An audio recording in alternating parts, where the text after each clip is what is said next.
But according to Kamala Harris, America is not a racist country. Keep it 100, I be feeling like Campbell soup over white rice, baked chicken with the skin on, yeah, Lowry's with black pepper, I'm fully seasoned with that.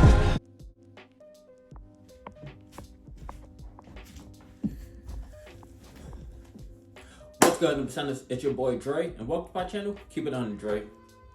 So Kamala Harris, she did an interview with George Stephanopoulos. I believe he's an anchor for ABC News, and she was asked about Senator Tim Scott's comments about whether America is a racist country or not, in which he said, no, America's not a racist country.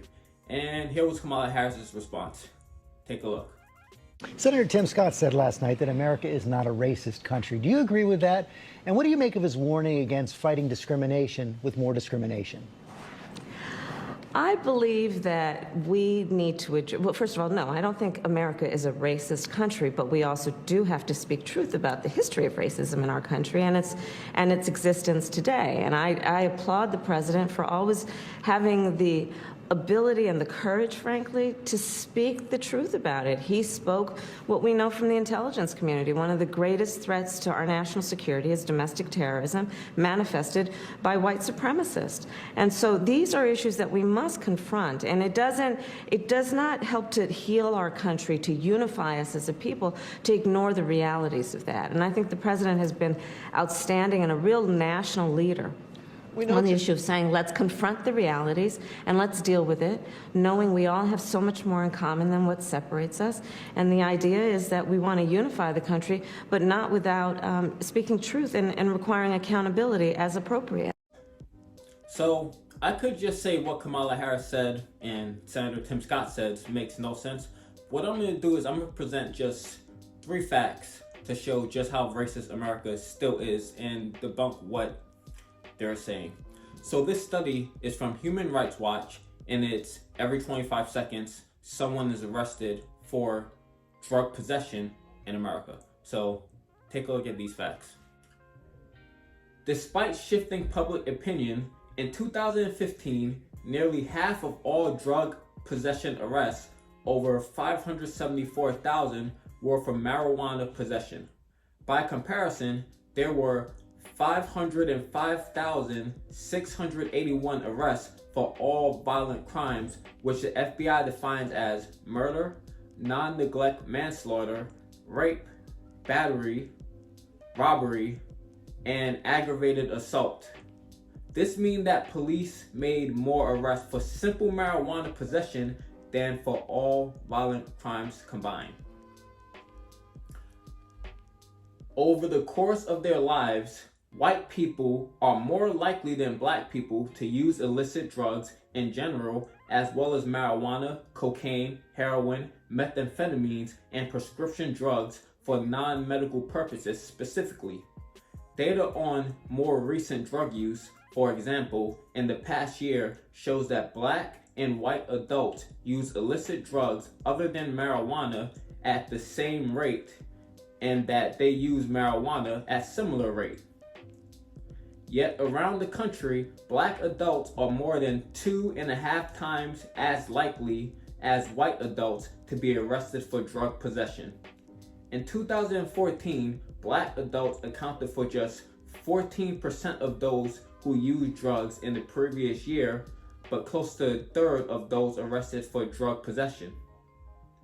In the 39 states for which we have sufficient police data, black adults were more than 4 times as likely to be arrested for marijuana possessions as white adults. But according to Kamala Harris, America is not a racist country. So let's read some more facts. This study is from the ACLU. Young black and Latino males between the ages of 14 and 24 account for only 5% of the city's population, compared with 38% of reported stops. Young black and Latino males were innocent 80% of the time. Though stop and frisk are only supposed to be conducted when an officer reasonably suspects the person has a weapon that poses a threat to the officer's safety, 66% of reported stops led to frisk, which were over 93% resulted in no weapon being found. Black and Latino people were more likely to be frisked than whites. Among those frisked were less likely to be found with a weapon. Between 2014 and 2017, the NYPD used force on over 21,000 Black and Latino people and over 2,200 white people. Even among those stopped, Black and Latino people were more likely to have force used against them than white people. So let's use some more recent data from Stop and Frisk data from New York City. This is from the NYCLU. Take a look at this. In 2019, there were 13,459 stops were recorded. 8,867 were innocent, 66%. 7,981 were Black, 59%. 3,869 were Latinx, 29%. 1,215 were white, 9%. Let's keep going. In 2018, 11,008 NYPD stops were recorded. 7,645 were innocent, 70%. 6,241 were Black, 57%. 3,389 were Latinx, 31%. And 1,074 were white, 10%. In 2017, 11,629 NYPD stops were recorded. 7,833 were innocent, 67%. 6,595 were Black, 57%.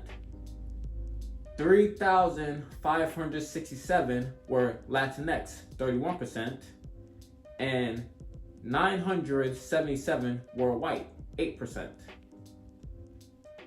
So this data goes back to 2003, and these numbers are relatively unchanged in terms of percentages of the people stopped in New York City that was stop and frisk. Like Black people always hovered around 55 to 58%. White people around 10%, Latinx people in the low 30%.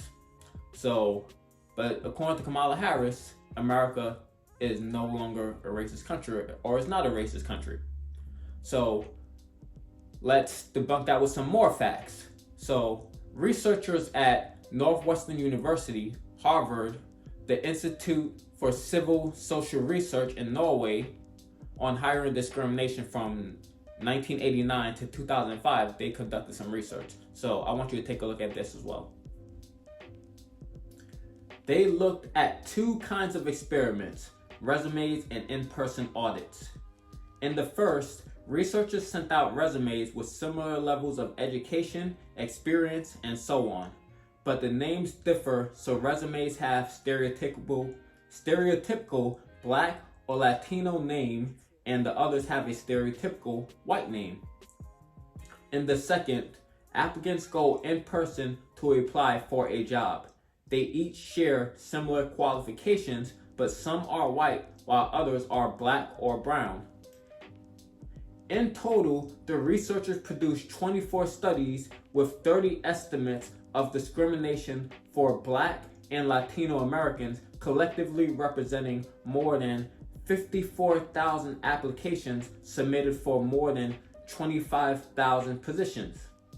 They concluded that on average, white applicants receive 36% more callbacks than equally qualified African Americans, while white applicants received on average 24% more callbacks than Latinos.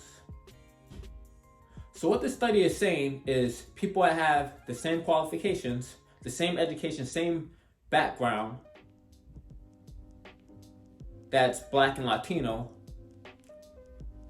when they have a stereotypically Black or Latino sounding name, they're much less likely to get a callback than a person with a stereotypical white sounding name.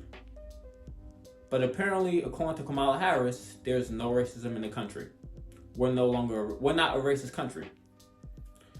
So that doesn't shock me at all that Kamala Harris said that. So I found out about the story because the story appeared in my newsfeed on YouTube about the Breakfast Club and Kamala Harris getting Donkey of the Day. Kamala Harris and Tim Scott getting Donkey of the Day for saying America is not a racist country.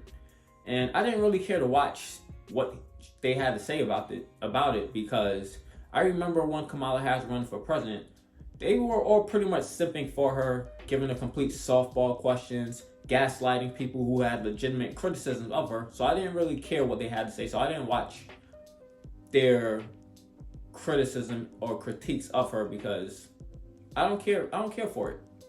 I really don't care. They spent the entire time while interviewing her, gaslighting people who had legitimate criticisms of her. So why would I care what they have to say about it now?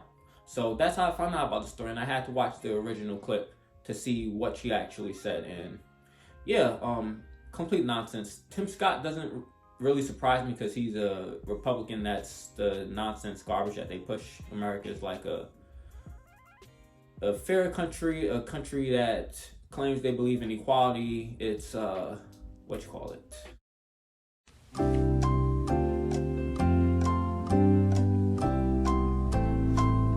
That we live in a meritocracy.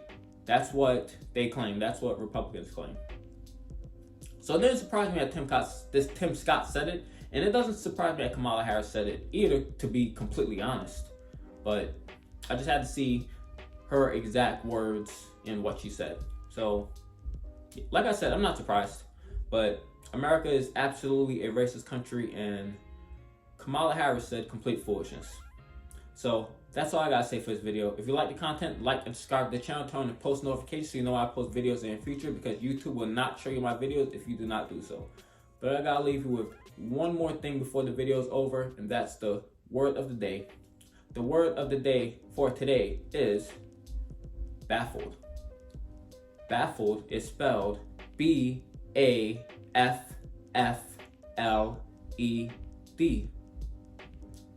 The definition of baffled is totally bewildered or perplexed.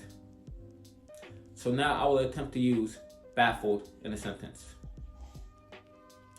I was completely baffled, well, at least somewhat baffled, that Kamala Harris said America is not a racist country. Hopefully I used that sentence correctly. The crazy thing is I could have given so many data points to prove America is a racist country, but I didn't want to make the video too long. So that's all I gotta say for this video.